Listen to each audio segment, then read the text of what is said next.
Agora está começando Jornal Página 1. O que aconteceu nas últimas 24 horas na cidade de Paranavaí e região. Notícias policiais, política, esporte. Tudo num só informativo.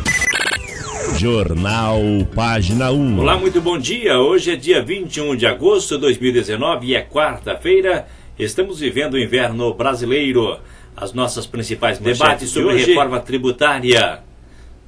Simone Tebet ressalta a importância do debate sobre reforma da Previdência. Reforma da Previdência está em pauta na CCJ. Previdência, reforma vai alterar a contribuição do INSS. MP da Liberdade Econômica também está na pauta do plenário. Exposição fotográfica retrata 45 anos da parceria entre China e o Brasil. De pior papel em filme brasileiro a prêmio em Gramado, Lázaro Ramos relembra início da carreira. A partir de agora, estas e outras notícias aqui no Jornal Página 1, que está apenas começando.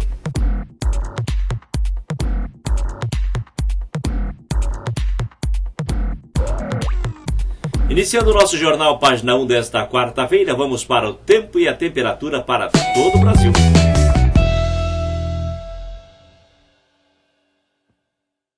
Nesta quarta-feira, a circulação dos ventos ainda vai espalhar muitas nuvens entre a faixa leste do sudeste e do sul do país. Pode chover fraco a qualquer hora e o céu fica bem encoberto entre o litoral do Paraná e de São Paulo. Já em Curitiba e na capital paulista deve apenas garoar. O sol aparece em alguns momentos no Rio de Janeiro e na zona da Mata Mineira, mas o predomínio é de céu nublado e chove fraco ao longo do dia, assim como na Grande Vitória. Já no interior da região sudeste, o sol brilha forte e faz até calor à tarde em algumas áreas. Também não tem previsão de chuva no oeste da região sul, região centro-oeste, em quase todo o nordeste, no Pará e em Rondônia. A temperatura continua baixa na região sul e pode até gear ao amanhecer na campanha gaúcha. Tem previsão de chuva passageira ao longo do dia entre o litoral sul da Bahia e o norte capixaba. E do norte do Pará ao Acre são esperadas pancadas de chuva isoladas que podem vir com raios. As chuvas mais fortes ocorrem entre Roraima e o Amazonas. E no oeste do Amazonas e do Acre, o céu fica com mais nuvens e há alerta para temporais. O mar vai ficar agitado e tem risco de ressaca nas praias entre a cidade do Rio de Janeiro e a região dos lagos. Os índices de umidade do ar ficam baixos no interior do país. Em todas as áreas em amarelo, os valores devem ficar inferiores a 30% à tarde. E entre o noroeste de Mato Grosso do Sul e o sertão nordestino, os índices serão ainda mais críticos, menores do que 20%, o que é considerado situação de alerta.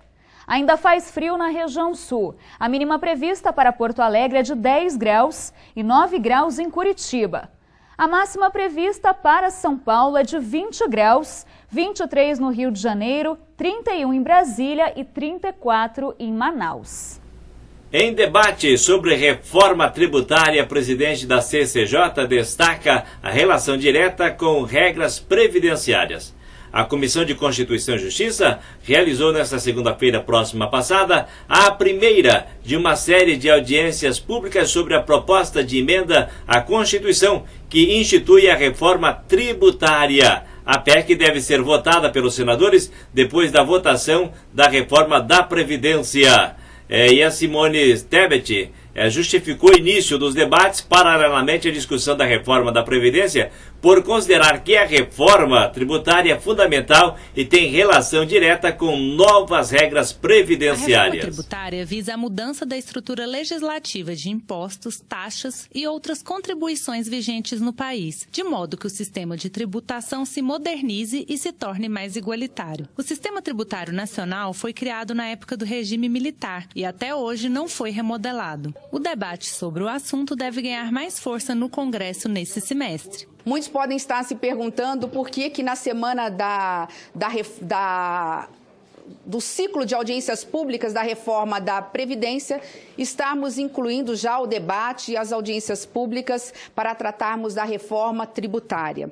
Nós poderíamos aqui muito rapidamente dizer que há uma relação muito forte entre ambas as reformas, e a relação não é só econômica, é uma relação também política. Atualmente, tramitam no Congresso pelo menos 2 grandes propostas de emenda à Constituição que mexem nas regras tributárias. Uma delas está pronta para ser votada no plenário da Câmara. O parecer é do ex-deputado Luiz Carlos Rauli e foi reapresentado em forma de uma nova PEC pelo presidente do Senado, Davi Alcolumbre, e subscrita por 65 senadores. Segundo Rauli, a aprovação dessa PEC não acarretará perda para nenhum ente federado e nem aumento da carga tributária. Esta reforma tributária, ela é 10 vezes maior do que os benefícios concedidos pelo Plano Real, que foi a estabilidade econômica.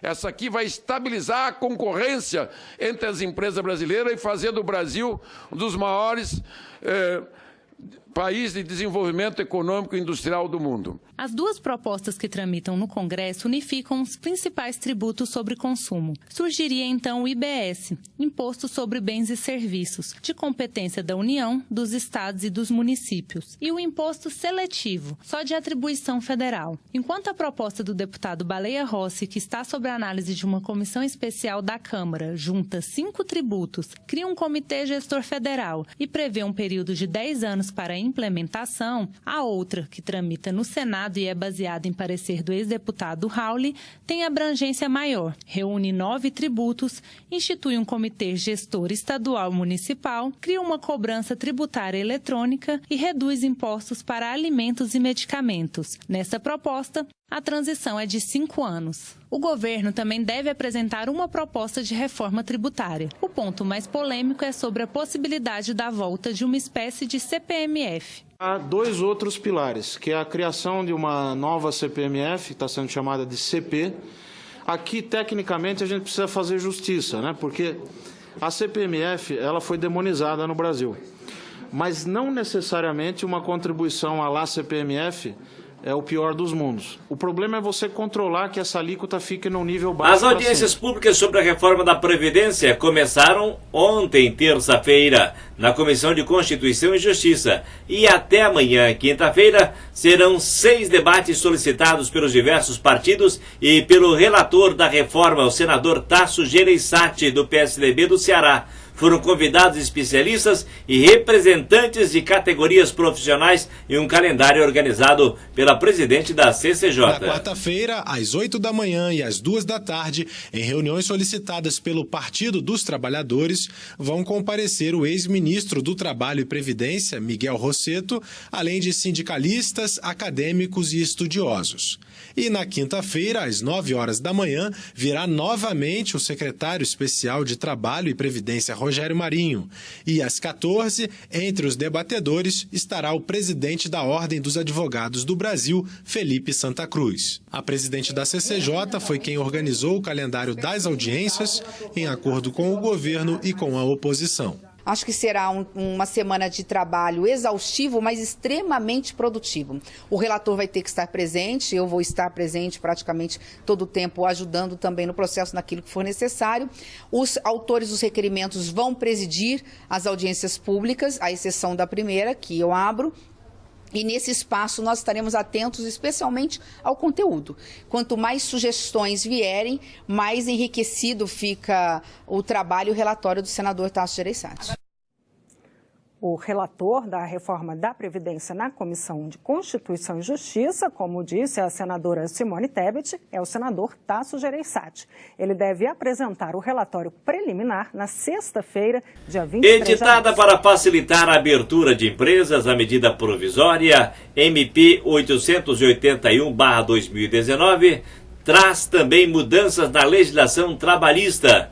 Introduz a carteira de trabalho digital e acaba com o e-social. A medida provisória é um dos itens de ordens do dia do plenário de ontem, que trouxe ainda a proposta de emenda à Constituição da PEC 82/2019, que restringe a possibilidade dos ministros do Supremo Tribunal Federal e de outros tribunais tomarem decisões de forma individual. O Jornal Página 1 volta em instantes trazendo a seguinte matéria. Exposição fotográfica está retratando os 45 anos de parceria entre a China e o Brasil.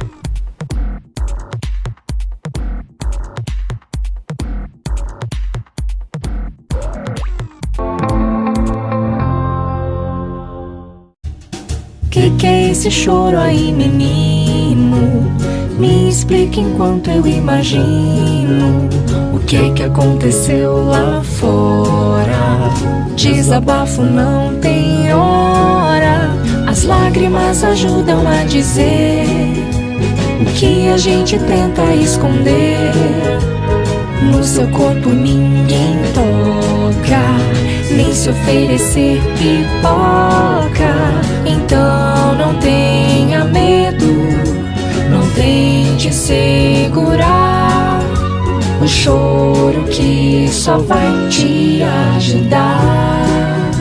Procure alguém especial para te proteger. Com muito amor vão cuidar de você. Não engula o choro, uma campanha de enfrentamento à violência contra crianças e adolescentes, SEDECA e Governo do Paraná.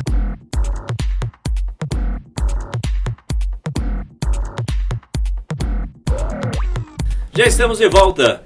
No dia 16 de agosto de 1974, foram abertas as embaixadas do Brasil em Pequim e da China em Brasília, marcando assim o início das relações diplomáticas entre os dois países. E para celebrar a data foi inaugurada no Senado uma exposição fotográfica que registra os momentos importantes na parceria entre os dois países. Veja na reportagem. Geográfica, China e Brasil mantêm uma longa relação baseada na igualdade e reciprocidade. Com o estabelecimento das relações diplomáticas em 16 de agosto de 1974, foram abertas as embaixadas do Brasil em Pequim e da China em Brasília. Na mostra é possível ver, por exemplo, o momento do acordo comercial assinado pelo chanceler Azeredo da Silveira e o vice-ministro do Comércio Exterior chinês, Chen Jie.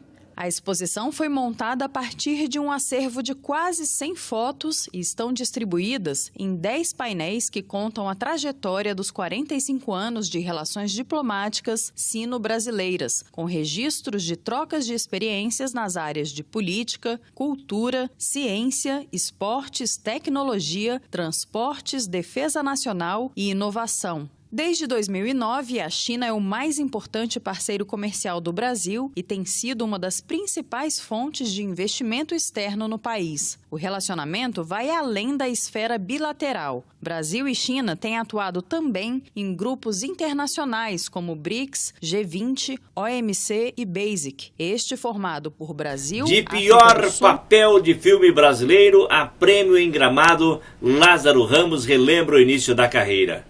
O ator, que participou de grandes sucessos como Madame Satã, Carandiru e Meu Tio Matou um Cara, recebeu o troféu Oscarito no Festival de Gramado. A carreira de Lázaro Ramos no cinema começou em 1998 com a cinebiografia de Carla Pérez, Cinderela Baiana. Em coletiva com os jornalistas durante o Festival de Cinema de Gramado, Ramos brincou com o fato, já que o longa protagonizado pela ex-dançarina Duel Chan é considerado uma das piores produções brasileiras. O ator confessou que não se arrepende de ter interpretado um dos amigos da moça na película, o Chico. Para ele, o cinema é marcado por fases. E nessa atual fase, Lázaro foi homenageado com o troféu Oscarito nesta segunda-feira. O prêmio é dedicado a atores e atrizes que marcaram o cinema brasileiro, e o ator baiano, com certeza, está entre eles, estrelando obras marcantes como Madame Satã, Carandiru e Meu Tio Matou um Cara. Ele foi ovacionado e aplaudido de pé pela plateia do Palácio dos Festivais. Outros profissionais das telonas e telinhas que também participavam do evento, como Bruna Marquezine, citaram o exemplo de garra, competência e talento exibido pelo homenageado. Lázaro Ramos relembra da adolescência, quando fazer cinema era apenas um sonho. Eu não achei que eu faria nenhum filme, eu achei que ia ser um lugar só que eu ia ficar sentadinho ali, imaginando que um dia eu estaria naquele lugar. E o Festival de Gramado faz parte desses sonhos. Porque eu lá em Salvador, eu já ouvia falar assim, Festival de Gramado, aquele tapete vermelho, tal filme estreou lá, falaram isso do filme. E eu ficava olhando aquele lugar dizendo assim, poxa, um dia eu queria ir lá. para visitar. E hoje eu chego aqui e vou receber um prêmio, que é um prêmio por um conjunto de uma obra que é fruto, na verdade, de investimento de pessoas em mim. Emocionado, Ramos completa dizendo que recebeu um prêmio que representa o conjunto de uma obra do fruto de investimento de pessoas nele. Foi um momento de agradecer, não só ao Festival de Gramado, mas a todo mundo que um dia olhou para mim e viu algum valor. Atualmente, Lázaro vive a experiência de não só atuar em teatros e filmes, mas também dirigir o longa Medida Provisória, um filme sobre o futuro brasileiro, no qual o governo decreta uma medida que obriga os cidadãos negros a migrarem para a África na intenção de retornar às suas origens.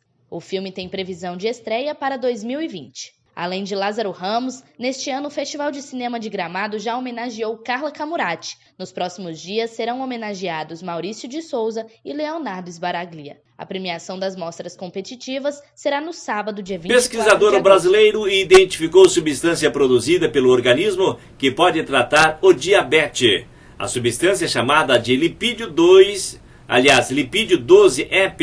é um tipo de gordura produzida e liberada pelo tecido adiposo marrom. Substância ainda não foi testada como tratamento em humanos. Saiba mais agora. O Luiz Osório Leiria identificou uma substância produzida pelo organismo que ajuda a controlar os níveis de glicose e pode ser uma alternativa para o combate ao diabetes. A descoberta foi feita durante uma pesquisa de pós-doutorado na Universidade de Harvard, nos Estados Unidos. Segundo Leiria, a substância chamada lipídio 12-HIP é um tipo de gordura produzida e liberada pelo tecido adiposo marrom. Na pesquisa, ele descobriu que camundongos obesos tratados com esse lipídio apresentaram maior eficiência na redução dos níveis de glicose no sangue do que aqueles animais que não tinham recebido tratamento com lipídio. Nós descobrimos que ele é especializado em promover a captação de glicose, tanto para dentro do tecido adiposo marrom, para que ele mesmo utilize a glicose para queimar energia,